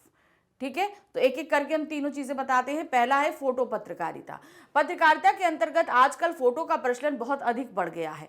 वास्तव में फोटो के माध्यम से कई बातों को एक साथ कह दिया जाता है। फोटो टिप्पणियों का प्रभाव भी अधिक व्यापक करती है। आप देखिए यहाँ पर कोई भी खबर अगर समाचार पत्र में छप रही है या आपको न्यूज में दिखाई जा रही है, तो हम देखिए ज्यादा इंटरेस्ट अगर हम टीवी में देखते हैं तो टीवी में भी जिसमें फोटो दिखाई जाती है ना, उसको हम देखने में बड़ा इंटरेस्टेड रहते हैं ना। उसी तरीके से न्यूज़पेपर या मैगजीन पढ़ते समय जिनमें पिक्चर्स होती हैं वो हमें ज़्यादा इफेक्ट डालती हैं, और ख़ास तौर से ये खबर हम पिक्चर देखकर, कोई भी न्यूज़ हो कोई भी चीज़ हो, हम पिक्चर देखकर बहुत अच्छे तरीके से समझ जाते हैं। तो पिक्चर के साथ किया गया क्या हो कहलाता है? वो है फोटो पत्रकारिता। फोटो के साथ लिखी गई न्यूज़ जो है वो फोटो पत्रकारिता कहलाती है। दूसरा आते हैं कार्टून कोना। समाचार पत्रों में प्रकाशित होने वाले कार्टून हस्ताक्षरित संपादकीय होते हैं। कार्टून जन सामान्य की भावनाओं को व्यक्त करने का सीधा तरीका होते हैं, जिसका पाठकों पर गहरा प्रभाव पड़ता है। आप देखिए न्यूज़पेपर जब आता है तो फ्रंट पेज में आप नीचे की साइड में देखेंगे एक छोटा सा कार्टून हमेशा निकला रहता है। वो कार्टून ही कार्टून कोना दिखाता है। अब ये क्या होता है? ये हस्ताक्षरित संपादकीय का मतलब होता है पेपर का ये आरक्षित कोना होता है जहां पर ये डेली काम छपेगा ही छपेगा। और ये लोगों पर जो भी घटना घटी रही हो रही है उस पे व्यंग्यात्मक कार्टून होता है और ये लोगों पर बहुत ही ज्यादा प्रभाव डालता है। तीसरा आते हैं रेखांकन या कार्टोग्राफ। रेखांकन समाचारों को रोचक बनाते हैं। कार्टोग्राफी के अंतर्गत विभिन्न प्रकार के आंकड़ों को ग्राफ या रेखांकन के माध्यम से स्पष्ट किया जाता है। क्रिकेट के स्कोर से लेकर सेंसेक्स आंकड़ों तक में इसका प्रयोग किया जाता है। कार्टोग्राफी का प्रयोग समाचार पत्रों के अतिरिक्त टेलीविजन में भी होता है। तो अब यहाँ पर क्या बताया जा रहा है, ध्यान से सुनिएगा। जो रेखांकन जिसमें हम ग्राफ बनाकर दिखाते हैं ना, आप अक्सर देखते होंगे जब क्रिकेट मैचेस होते हैं तो इन ग्राफों को आप ज्यादा देखेंगे। सेंसेक्स का उतार चढ़ाव भी, जो आपका व्यापार का पेज होता है उसमें सेंसेक्स का उतार चढ़ाव भी हमें इसी के माध्यम से देखने को मिलता है। तो वो रेखांकन या ग्राफ ही हमारा क्या कहलाता है? रेखांकन या कार्टोग्राफ। अब आ जाते हैं प्रश्न संख्या 10 पे। क्या दिया है? काव्य खंड पर आधारित निम्नलिखित 3 प्रश्नों में से किन्हीं 2 प्रश्नों के उत्तर लगभग 60 शब्दों में देने हैं। अब हमारी बुक है आरोह भाग 2, उसका जो काव्य खंड है उसमें से हमारे सामने 3 प्रश्न रखे गए हैं। हमें 2 प्रश्न करने हैं जो लिखने हैं हमें, जिसके उत्तर 60 शब्दों में, और ये हमारा रहेगा 3 मार्क्स का एक प्रश्न। शुरू करते हैं। पहला है, कवि बगुलों के पंख कविता में सौंदर्य से बंधने तथा बिंधने की चरम स्थिति को व्यक्त करता है। कैसा? अब सौंदर्य में बंधने का मतलब, अब काले बादल छाए हैं, उसमें बगुलों की एक पंक्ति उड़ती हुई चली जा रही है। कहने को तो ये साधारण चीज थी, लेकिन वो काले बादलों के सामने सफेद हंस बगुलों की उड़ती हुई पंक्ति जो है उनको मोहित कर लेती है, और वो उनकी आंखों में ऐसा बस जाते हैं कि वो उन्हीं के साथ उड़ जाना चाहते हैं, है ना। तो देखिए कैसे लिखेंगे। बगुलों के पंख एक सुंदर दृश्य कविता है। कविता से गुजरते हुए एक एक दृश्य चित्र की भांति उभर जाता है। कोई भी जो भी दृश्य उन्होंने शब्दों के माध्यम से उतारा है वो सभी कुछ हमारी आंखों में भी साफ उतरता है। कवि काले बादलों के नीचे से पंक्ति बनाकर उड़ते बगुलों को देखता रह जाता है। ये उसे कमजोर बादलों के ऊपर तैरती सांझ की श्वेत काया के समान प्रतीत होते हैं। अब क्या उन्हें लग रहा है कि बादल जब बरस जाते हैं तो क्या हो जाते हैं? कमजोर हो जाते हैं। तो वो बगुलों की छाया क्या उन्हें लग रही है कि शाम होते हुए जो दृश्य हैं उनके समान लग रही है।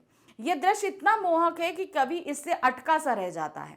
कवि इसे माया कहता है। इस दृश्य में कवि प्रकृति सौंदर्य में बंधने तथा बिंधने की चरम स्थिति को व्यक्त करता है। मतलब ऐसा इतना सौंदर्य है कि वो इसमें ऐसा बंध गए हैं कि उसके साथ ही उड़ते चले जा रहे हैं। ऐसा प्रकृति के इस दृश्य का कवि के मन पर पड़ने वाले मोहक प्रभाव के कारण संभव हुआ है कि जो प्रभाव उन्होंने जो चित्र देखा है वो उनके ऊपर जो इफेक्ट डाल रहा है उसके कारण वो इस सौंदर्य में बंध गए हैं। दूसरा है, फिराक की रुबाइयों में उभरे घरेलू जीवन के बिंबों का सौंदर्य स्पष्ट कीजिए। अब घरेलू जीवन बताया है, दीपावली है, रक्षाबंधन है, घर की साफ सफाई है, जिस घर की सजावट करी जा रही है, दिए जलाए जा रहे हैं, तो जाहिर सी बात है पूरा घरेलू परिदृश्य हमारे सामने उभारा गया है। दिवाली की शाम है, घर का आंगन साफ सुथरा है, सजा सवरा है। माँ अपने बच्चे के लिए चीनी मिट्टी के खिलौने सजाती है और उनके बनाए घरोंदों में दिया जलाती है। उस समय उसके चेहरे पर ममता, कोमलता और वात्सल्य के जो रंग बिखरे हुए हैं वे बड़े सार्थक बिंब बनाकर कविता में उभरे हैं। तो यहाँ पर ये पूरा घरेलू है ना, हम सभी के घरों में दीपावली के टाइम ऐसे ही कुछ होता है, साफ सुथरे घर होते हैं, घर की जितनी स्त्रियां हैं बहुत ही सजी रहती हैं, घर में दिए जलाए जाते हैं, खासतौर से बच्चों का जो घरौंदा बना होता है उनको भी सजाया जाता है। तो ये सभी क्या है, घरेलू बिंब उभर कर सामने आए हैं। तीसरा प्रश्न है, सूर्योदय से पहले आकाश में क्या क्या परिवर्तन होते हैं, उषा कविता के आधार पर बताइए। सूर्योदय यानी कि सूरज निकलने से पहले का समय क्या कहलाता है, उषा। उससे पहले जो चीजें हो रही हैं वो आपको बतानी है। प्राकृतिक परिदृश्य कैसे पल पल बदल रहा है वो यहाँ पर जैसा कविता में लिखा गया है वैसे ही आपको यहाँ लिखना है। सूर्योदय से पहले आकाश की छवि क्षण बदलती है। इस परिवर्तन को चित्रित करने तथा उसकी गतिशीलता को पकड़ने के लिए कवि ने विविध प्रतीकों तथा बिंबों का सहारा लिया है। प्रातः काल में अंधकार से हटने तथा प्रकाश के फैलने की प्रक्रिया को ग्रामीण जीवन की गतिविधियों से जोड़ा गया है। अब देखिए यहाँ पर किस तरीके से अंधकार हट रहा है, उजाला आ रहा है, तो ये कैसे बताया गया, ग्रामीण जीवन से जोड़ा गया है। उषा काल के दौरान आकाश में नमी मौजूद है। कवि ने इसे राख से लिपा हुआ चौका जैसे बिंब के माध्यम से बताया। सुबह सुबह देखिए मौसम में मॉइस्चर रहता है ना, तो इसको इन्होंने कैसे व्यक्त किया है, वो है राख से लिपे हुए चौके के समान व्यक्त किया है। भोर के नभ का नीला रंग और राख से लिपे चौके का दृश्य बताया है। जब सुबह होती है और पूरब की तरफ से लालिमा आनी शुरू होती है तो आसमान का रंग काला नहीं नीला हो जाता है, और इसे जो है कवि ने कैसे बताया है, वो है नीले शंख जैसा बताया है। तो यहाँ पर उन्होंने ये सभी चीजें बदलते जितने भी परिदृश्य हैं उन्हें किसी न किसी उपमा के साथ प्रस्तुत किया है। कवि ने सूर्योदय से पहले आकाश को काले सिल तथा स्लेट के रूप में भी चित्रित किया है। सूर्य की छिटकती लालिमा काले सिल को लाल केसर से धुले जाने और स्लेट पर लाल खड़िया चौक मल देने का बिंब परिवेश में हो रहे परिवर्तन को चित्रित करता है। तो अब जैसे जैसे उषा आ रही है तो लालिमा आ रही है, लालिमा है ना एक तरफ और एक तरफ कालिमा है, तो इन्होंने जहां कालिमा यानी कि नीलापन दिया है आकाश में उसे सिल बताया है या स्लेट बताया है। और लालिमा को कैसे उन्होंने बताया, सिल पर रगड़ी पीसी गई केसर है या एक बच्चे ने काली स्लेट पर लाल चौक मल दी हो। तो ये भी उन्होंने बताया है कि किस तरीके से जीवन में गतिशीलता बढ़ रही है। भोर के साथ ही ग्रामीण जीवन में गतिशीलता बढ़ जाती है, तो ये गतिशीलता इन्होंने इन बिंबों के द्वारा प्रस्तुत करी है।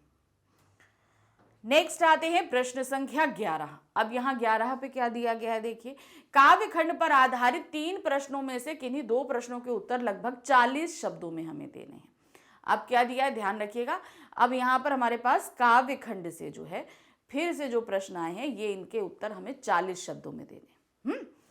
तो पहला प्रश्न है, यहाँ पर ये प्रश्न रहेंगे 2 मार्क्स के, ठीक है, 2 मार्क्स का एक प्रश्न रहेगा।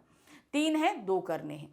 कुंभकर्ण के द्वारा पूछे जाने पर रावण ने अपनी व्याकुलता के बारे में क्या कहा और कुंभकर्ण से क्या सुनना पड़ा। अब जब कुंभकर्ण को रावण ने उठा दिया तो वो पूछते हैं कि भाई क्या कारण है, तो उन्होंने बताते हैं कि किस तरीके से जो है हनुमान आए और उन्होंने सब कुछ जला दिया, सब कुछ खाक हो गया। अब उसके बाद कुंभकर्ण भी उनसे कहते हैं कि आपने माता सीता का हरण किया है तो आपको ये सब चीजें झेलनी पड़ेंगी। तो क्या है देखिए, कुंभकर्ण द्वारा पूछे जाने पर रावण अपनी व्याकुलता बताते हुए कहता है कि हनुमान के रूप में साक्षात काल का देह धारण किए उसने लंका में हाहाकार मचा दिया है। इस बात पर कुंभकर्ण ने रावण से कहा, भ्राता आपने सीता हरण किया है, इसी कारण हनुमान सारे असुरों का संहार कर रहा है। तो ये चीज रावण ने बताई और उसके बदले में कुंभकर्ण ने ये बात वापस बताई। नेक्स्ट क्वेश्चन है, आशय स्पष्ट कीजिए। पंक्ति क्या है, मैं और जग और कहां का नाता।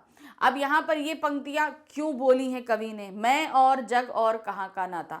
तो क्या है, मैं और जग और कहां का नाता। प्रस्तुत पंक्ति में कवि का आशय है कि संसार में उसका संबंध चिरस्थायी नहीं है। संपूर्ण विश्व भौतिकतावादी मानसिकता से ग्रसित है, जबकि उसे यह वैभव और समृद्धि तुच्छ लगती है। उसकी वैचारिक भिन्नताओं के कारण उसे लगता है कि इस जग में और उसमें कोई साम्य नहीं है, दोनों एक दूसरे से भिन्न हैं। तो यहाँ पर जो है आत्म परिचय कविता में बताया गया है कि मैं और हूँ जग और है, यहाँ बताया। तो उन्होंने यहाँ बताया कि जग की जो सोच है और मेरे जो विचार हैं वो कहीं ना कहीं मेल नहीं खा रहे हैं, इस कारण से जो है मैं और हूँ जग और है। और तो ये पंक्ति उन्होंने यही इस कारण से बोली है। थर्ड क्वेश्चन हमारे पास में, मजहब एक धागे के सहारे पतंगों, क्या है, महज एक धागे के सहारे पतंगों की धड़कती ऊंचाइयां उन्हें, यानी कि बच्चों को कैसे थाम लेती हैं, चर्चा कीजिए। पतंग कविता से लिया गया है। किस तरीके से पतंग जो उड़ती है इतनी ऊंची, उन्हीं के सहारे ये बच्चे नीचे एक पतली डोर के माध्यम से बंधे रहते हैं। यहाँ पर ये चीज बतानी, तो ये उड़ती ऊंची पतंग जो है बच्चों की महत्वाकांक्षाएं हैं, ये बताई गई हैं। तो क्या है, पतंग उड़ाते समय बच्चे एक पूरा ध्यान पतंग की ऊंचाइयों पर रखते हैं, परंतु पतंग का नियंत्रण उनके हाथों में होता है। यह संलग्नता इतनी तल्लीनता के साथ रहती है कि वे स्वयं को ही भूल जाते हैं। सिर्फ पतंग की ऊंचाइयों पर ही वे ध्यान रखते हैं। उनका पूरा ध्यान धागे और पतंग पर टिका होता है। तब उनका शरीर भी पतंग की तरह हो जाता है। तब धागा न केवल पतंग को नियंत्रित करता है वरन पतंग उड़ाते बच्चों को भी नियंत्रित करने लगता है। तो यहाँ पर इस कविता में पतंगों को क्या बताया गया था, वहां बच्चों की उच्चाकांक्षाओं को प्रदर्शित किया गया था पतंग के माध्यम से। और वो डोर क्या है, वो बताती है कि वो उनकी आकांक्षाएं हैं इतनी ऊंची उड़ान भरते हुए। तो यहाँ पर पतंग जो उड़ रही है उसकी ऊंचाइयों के साथ बच्चे भी ऊंचे उड़ रहे हैं, लेकिन वो नीचे रहते हुए भी ऊंचे उड़ रहे हैं और उसकी डोर उनके हाथों में जो है वो उनके सपनों को नियंत्रित कर रही है। अब आते हैं प्रश्न संख्या 12 पे। क्या दिया गया है, यहाँ पे गद्य खंड पर आधारित हमसे 3 प्रश्न पूछे गए हैं, 2 के उत्तर देने हैं, वो भी 60 शब्दों में, और एक प्रश्न हमारा रहेगा 3 मार्क्स का। ठीक है, तो 3 प्रश्नों में से 2। अब ये हमारे आरओ बुक के ही गद्य खंड से, जो गद्य खंड के पाठ है ना, उनमें से लिया गया है। तो देखिए यहाँ पर क्या है, पहला प्रश्न है हमारे पास में, जाति और श्रम विभाजन में बुनियादी अंतर क्या है। श्रम विभाजन और जाति प्रथा के आधार पर उत्तर दीजिए। देखिए, जाति और श्रम विभाजन, पुराने समय में क्या होता था, जाति के आधार पर ही श्रम विभाजन होता था, लेकिन यहाँ इन्होंने बुनियादी अंतर की बात करी है। हमें बुनियादी अंतर को स्पष्ट करना है। देखिए क्या है, डॉक्टर अंबेडकर के अनुसार जाति और श्रम विभाजन भिन्न होते हुए भी एक ही माने गए हैं, जिसके आधार पर उन्होंने अपने विचार व्यक्त किए हैं। अब क्या बोला है, यह मनुष्य की रुचि पर आधारित नहीं है। अब ये जो जाति और श्रम विभाजन होता है, ये दोनों ही क्या है, जो है ये मनुष्य की इच्छा पर आधारित नहीं होते। एक पहला अंतर ये। दूसरा, इसमें व्यक्ति की क्षमता की उपेक्षा की जाती है। इसमें क्या दिया है उन्होंने, उपेक्षा को जो है वो बोला है कि मतलब इंसान की इच्छा ना उनकी जाति पर डिपेंड होती है कि जाति कौन सी ले, और ना ही उनके श्रम पर होती है। अब यहाँ पर आप ये चीज़ बोलोगे कि ये तो एक ही तेरा, यहाँ पर जो पाठ हमने पढ़ा है क्या कहते हैं, जाति प्रथा और श्रम विभाजन, यहाँ पे अंबेडकर जी ने उन्हें दोनों को एक ही चीज़ बताया, जाति के आधार पर ही श्रम विभाजन बताया। देखिए यहाँ पर लाइन में भी दिया है, भिन्न होते हुए भी एक ही माने हैं। ये दोनों चीज़ें भिन्न हैं लेकिन तब भी एक ही मानी गई हैं। नेक्स्ट आते हैं, ये केवल माता पिता के सामाजिक स्तर को ध्यान रखती है कि माता पिता का जो सामाजिक स्तर है वही बच्चे का रहेगा। व्यक्ति के जन्म से पहले ही उसका श्रम विभाजन होना अनुचित है। जाति प्रथा व्यक्ति को जीवन भर के लिए एक ही व्यवसाय में बांध देती है। व्यवसाय उपयुक्त हो या अनुपयुक्त, व्यक्ति को उसी से अपनाने के लिए बाध्य किया जाता है। चौथा है, विपरीत परिस्थितियों में भी पेशा बदलने की अनुमति नहीं दी जाती है, भले ही वह भूखा क्यों ना मरना पड़े। तो यहाँ पर ये सारी ही चीज़ें बताई गई हैं कि ये बहुत ही जो है बेसिक अंतर के तौर पर बताई गई है कि ये होता है। नेक्स्ट आते हैं, शिरीष की पुरानी फलियों के माध्यम से लेखक ने किस कटु यथार्थ का संकेत किया है, टिप्पणी कीजिए। अब शिरीष की पुरानी कलियों के माध्यम से लेखक ने किस कटु यथार्थ की ओर संकेत किया है। तो यहाँ शिरीष बताया हमने कितना कठोर वृक्ष होता है उसके माध्यम से। तो अब यहाँ पर क्या है कि मतलब इसको ऐसे समझिए कि बहुत ही बुजुर्ग हो जाते हैं, बहुत ही एजेड लोग हो जाते हैं, वो अपने पद पर बैठे रहते हैं, उनको नहीं छोड़ते कि नई पीढ़ी आकर हमारे पद को संभाले। तो यहाँ पर शिरीष भी यही होता है, उस पर जो फूल निकलता है वो तब तक बना रहता है जब तक दूसरा फूल निकलकर उसे धक्का देकर निकालता नहीं। तो यही एक शिरीष की कटु सत्य है और ये संसार में भी हमें लागू होता हुआ दिखाई देता है। परिवर्तन संसार का नियम है, मनुष्य को समय अनुसार परिवर्तन करते रहना चाहिए।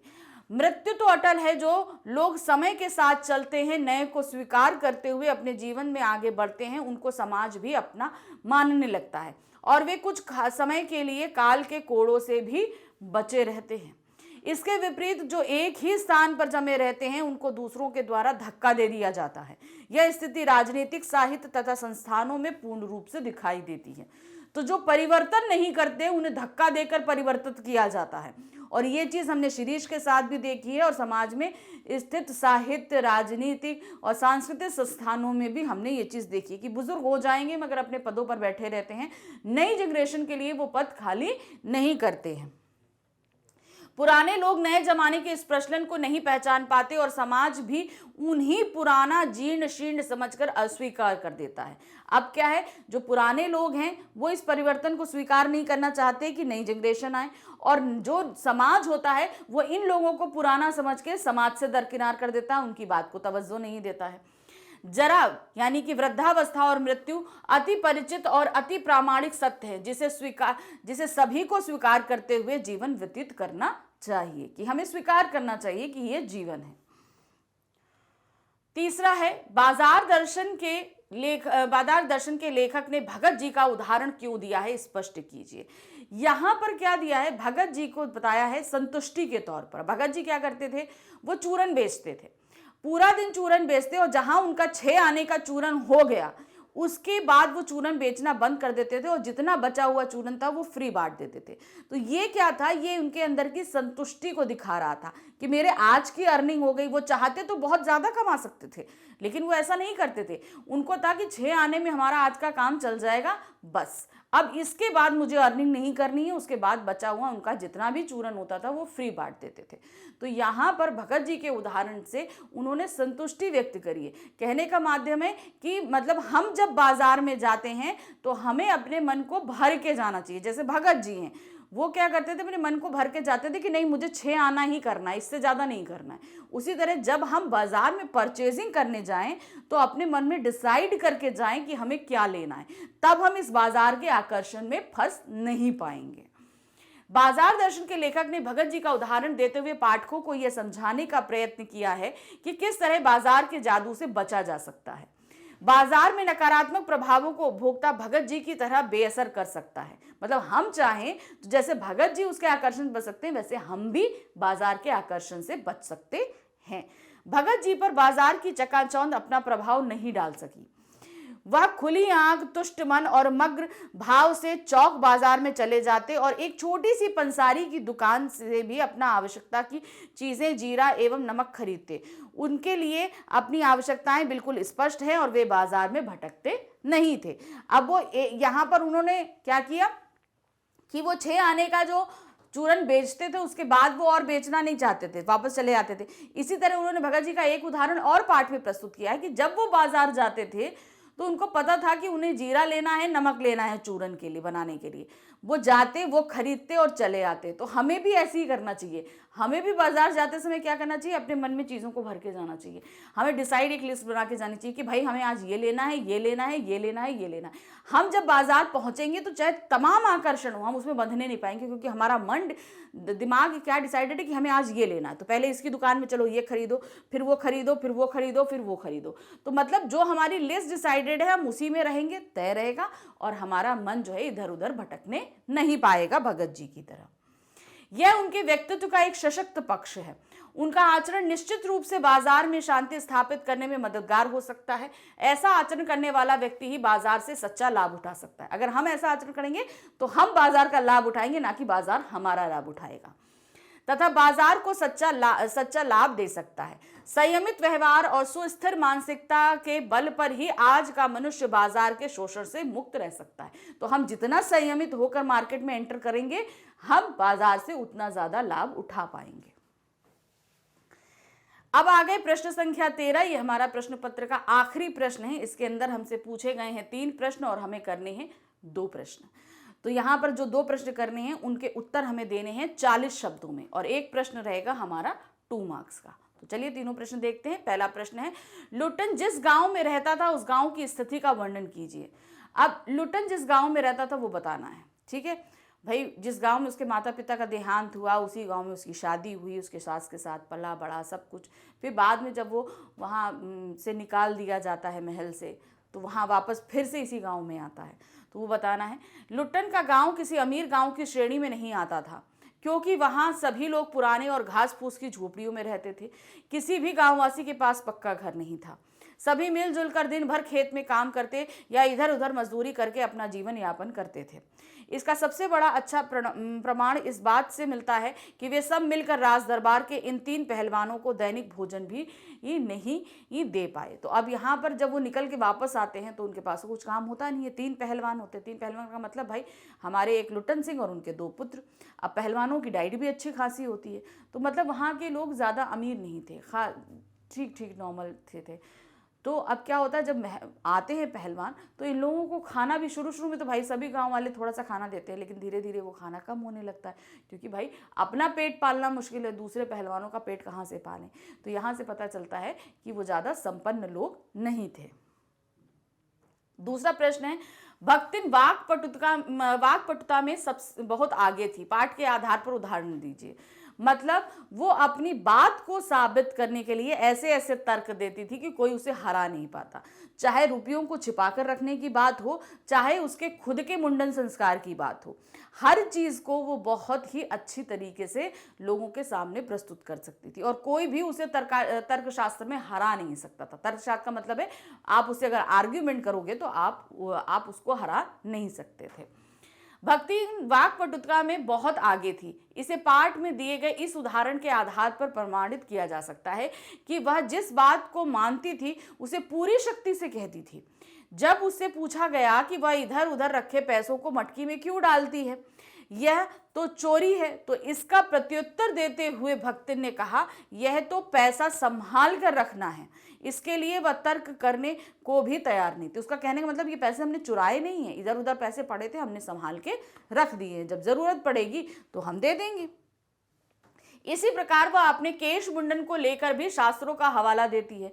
भाई महादेवी कहती हैं कि क्यों तुम मुंडन संस्कार कराती हो हर बृहस्पति को, हमें नहीं अच्छा लगता।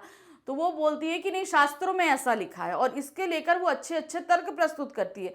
तो महादेवी वर्मा भी उससे जो है वो तर्क में जीत नहीं सकी। वह पढ़ाई लिखाई से बचने के लिए भी अचूक तर्क देती थी। हमारी मालकिन रात दिन किताबों में गड़ी रहती हैं, अब मैं भी पढ़ने लगूं तो घर गृहस्थी कौन देखेगी। तो कहते भाई थोड़ी बहुत पढ़ लिख लो, क्योंकि महादेवी वर्मा जी ने क्या एक चलन किया था कि अब सब हस्ताक्षर करके अपनी सैलरी लेंगे, है ना, अपना पैसा लेंगे, अंगूठा नहीं लगाएंगे, तो सब पढ़ना लिखने लग जाते हैं। मगर वो क्या कहते हैं, हमारी भक्तिन जो है इस पर तर्क देती हैं कि अगर मैं भी पढ़ने लिखने लगूंगी तो फिर घर के काम कौन देखेगा। इस प्रकार कहा जा सकता है कि भक्तिन वाक्पटुता में बहुत आगे थी। तीसरा प्रश्न है, लोक प्रचलित विश्वासों पर आस्था वैज्ञानिक चिंतन को कुंद कर सकती है। काले मेघा पानी दे पाठ के आधार पर इस कथन की विवेचना कीजिए। अब क्या है, लोक प्रचलित विश्वासों, अब ये जो हमने पाठ पढ़ा था, यहाँ बारिश नहीं हो रही थी, तो इसी को लेकर इंद्रसेना निकली थी जिसपे पानी की कितनी बर्बादी थी। तो ये क्या था, एक लोक प्रचलित विश्वास था। पर आस्था, विश्वासों पर आस्था वैज्ञानिक चिंतन को कुंद कर देती है। अब वैज्ञानिक जो इस पर तर्क देते हैं, लोग उसको मानने को तैयार नहीं होते। इस कथन को आपको यहाँ सिद्ध करना है। देखिए कैसे, लोक प्रचलित विश्वासों पर आस्था पर्याप्त महत्व रखती है। यह आस्था वैज्ञानिक चिंतन को भी कुंद कर देने का मतलब पूरी तरीके से नकार देती है। लेखक वैज्ञानिक चिंतन को महत्व देता है, परंतु उसकी दीदी लोक प्रचलित विश्वासों को अधिक महत्व देती है। लेखक को भी अपनी दीदी की भावनाओं का सम्मान करना अधिक उचित लगता है। दीदी कहती हैं कि वर्षा के लिए मेढक मंडली पर पानी डालना चाहिए। लेखक इसे उचित नहीं समझता, परंतु दीदी की लोकमान्यता के प्रति आस्था देखकर वह नतमस्तक हो जाता है। मतलब देखिए, लेखक हमारे इस जो प्रचलित मान्यता थी मेढक मंडली पे पानी देना, इसको बिल्कुल सही नहीं मानते थे, इसे अंधविश्वास मानते थे। लेकिन वो दीदी को बहुत प्यार करते थे, तो दीदी अगर इस पे बात को मानते हैं तो उन्हें भी सर झुकाकर इस बात को मानना पड़ता है। वो बेचारे कुछ नहीं कर पाते इस बारे में। तो इस तरीके से हमारा ये कोर का जो सैम्पल पेपर नंबर 6 था, हमने कंप्लीट कर लिया। आई होप आपको अच्छी तरीके से समझ में आया होगा कि किस तरीके से हमें प्रश्नों के उत्तर देने हैं। तो अभी हम और भी प्रैक्टिस करेंगे, अभी और भी सैम्पल पेपर आएंगे, तो साथ में हम लोग रहेंगे। मैग्नेट बेन्स अब आपके लिए लेकर आया है बुक्स और ई बुक्स। ये बुक्स और ई बुक्स आपको मिल रही हैं किंडरगार्टन से लेकर क्लास 12 तक के सभी सब्जेक्ट्स के लिए। अब ये सारे सब्जेक्ट्स लिए मिल तो रही है, लेकिन हमने आपकी सुविधा के लिए इसे अलग अलग कैटेगरी में डिवाइड किया है। अब ये कैटेगरीज कैसी हैं, जैसे हमने अपनी एनसीईआरटी सॉल्यूशंस किए थे, हर चैप्टर के एनसीईआरटी सॉल्यूशन किए थे, तो हमारे पास में एक बुक है जिसमें हमारे सभी चैप्टर के एनसीईआरटी सॉल्यूशन है, तो वो बुक हो गई हमारी एनसीईआरटी सॉल्यूशन बुक। इसी तरह हमने अभी सैम्पल पेपर किए, तो एक हमारी बुक है सैम्पल पेपर सॉल्यूशन बुक। तो इस तरीके से अलग अलग कैटेगरी की बुक है। इनको प्राप्त करने के लिए नीचे डिस्क्रिप्शन बॉक्स में एक लिंक दिया गया है, उस लिंक को क्लिक करिए। क्लिक करते ही आपके सामने जो है एक फॉर्म आएगा, उस फॉर्म को फिल करिए और फिल करते जैसे ही आप इसको फिल करेंगे एक टीम मेंबर हमारा जल्दी आपसे कांटेक्ट करेगा इस बुक के लिए। तो बुक भी आप जल्दी से प्राप्त कर लीजिए ताकि आप और अच्छे से अपनी प्रैक्टिस कर सकें। तो अभी और भी सैम्पल पेपर हैं, साथ में सॉल्व करेंगे। फिर से मिलेंगे, बाय बाय।